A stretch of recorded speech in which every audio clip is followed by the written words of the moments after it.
आज फिर से एक नए प्रश्न, लेकिन पहले के मुकाबले थोड़े मुश्किल एक सवाल के साथ में उपस्थित हूँ। हमें विचार करना है limit n tending to infinity n raise to the power n। पहले हमने इससे थोड़े आसान सवालों के बारे में विचार किया था। आगे हम थोड़ा और इनसे मुश्किल लेकिन कुछ नई थ्योरी के साथ कुछ सवालों को करेंगे। तो आज इसे देखते हैं। हमें नहीं पता कि इसकी लिमिटिंग वैल्यू क्या है, तो हमने n को 1 2 3 4 5 6 7 दिया, उसकी अप्रोक्सीमेट वैल्यू निकाली। हमें लग रहा है कि शुरू में थोड़ा वैल्यू बढ़ी, बाद में कम होनी शुरू हो रही है और 1 से कम कभी होगी नहीं। तो हमें लगता है कि शायद इसका आंसर 1 आएगा। हालांकि हम गलत भी हो सकते हैं, लेकिन अगर हमारा एप्सिलॉन और n नॉट वाला तरीका काम कर गया तो फिर हम सही ही होंगे। अब कोई एप्सिलॉन ग्रेटर देन 0 ले लेते हैं, तो n नॉट निकालना है ताकि सभी n जो n नॉट से बड़े हैं और नेचुरल नंबर हैं उनके लिए अगर ऐसा हो जाए।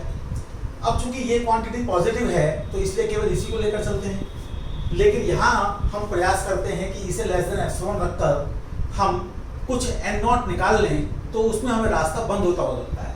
तो हमारा प्रयास फिर थोड़ा अलग प्रकार से है। हमारा प्रयास ये है कि हम n raise to the power 1/n - 1 को कुछ और तरीके से लिखेंगे। तो पहले n raise to the power 1/n को देखते हैं। तो 1 से थोड़ा बड़ा है, चाहे n कितना ही बड़ा ले लें, तो उसे 1 + अल्फा n मान लिया।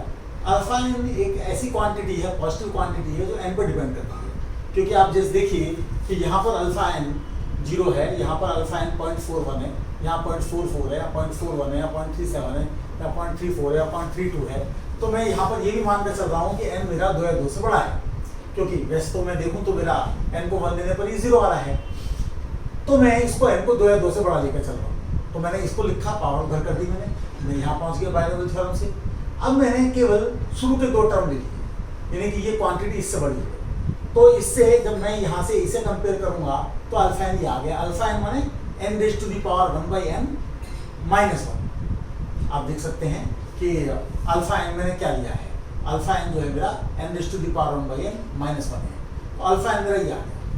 अब मैं दिखाना चाहता था कि n raise to the power 1/n - 1 less than epsilon से क्या हो रहा है, यानी alpha n less than epsilon से क्या हो रहा है। तो उसके बजाय मैं इसे देख लेता हूँ कि इसके लेस देन एप्सिलॉन से क्या हो रहा है।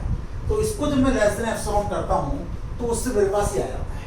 अब ये तो गड़बड़ हो गया, क्योंकि इससे जब n बढ़ेगा तो n बढ़ने से विपरीत परिणाम आएगा। ये क्वांटिटी छोटी होती जाएगी, ये फिक्स है, तो अल्टीमेटली ये इससे छोटा हो जाएगा अगर एप्सिलॉन हमारा 0 से 1 के बीच में है तो। और जब ये हमारा इससे छोटा हो जाएगा तो इसका मतलब तो ये हुआ कि मैं ऐसा n नॉट नहीं निकाल पाऊंगा कि उसके बाद के तमाम n के लिए हो। तो अब हम थोड़ा और प्रकार का प्रयास करते हैं। इस बार हम इसे छोड़ देते हैं, केवल इन 2 टर्म्स को लेते हैं। तो इन 2 टर्म्स को लेने से यह आता है, इससे अल्फा n ये आता है। ये हमारा n raise to the power 1/n - 1 है। तो ये अगर हम चाहते हैं कि लेस देन एप्सिलॉन हो जाए, तो अगर ये भी लेस देन एप्सिलॉन हो जाए तो भी काम चल जाएगा। उससे हमारे पास n ये आ गया और हमारा काम चल गया। तो जैसे मान लीजिए कि मैं उदाहरण के लिए एप्सिलॉन को ले लेता हूँ कि 0.3 ले लेता हूँ, जबकि यहाँ पर देखिए 0.3 लगभग तो है, थोड़ा शायद 8 या 9 के बाद आएगा। देखते हैं यहाँ से कितना आता है। लेने का 2/ε² = 2/0.09 = 200/9 बराबर 9 दूनी 18, ये 200 है, 9 दूनी 18, 2 0 9 दूनी 18 पॉइंट समथिंग। तो this implies n not equal to 1। यानी इसका मतलब ये काफी आगे तक आपको जाना पड़ेगा।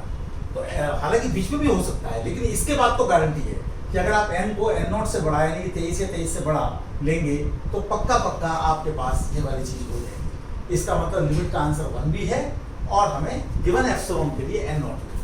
तो इस प्रकार से हमारा एक काम हो जाता है। अगर इससे भी नहीं होता तो कुछ और सोचते। तो इस प्रकार से भिन्न भिन्न सवालों के लिए आपको भिन्न भिन्न प्रकार से सोचना पड़ेगा। मैथमेटिकल एबिलिटी अगर आप में होगी तो आप भिन्न भिन्न प्रकार से सोच पाएंगे। ये मत सोचिए केवल सीक्वेंस को करने से हमारा सब कुछ काम हो जाएगा। सीक्वेंस के साथ और बहुत सारी बातें जुड़ी हुई हैं, जैसा कि हम आगे के समय में देखेंगे। आज इतना रखते हैं। बहुत बहुत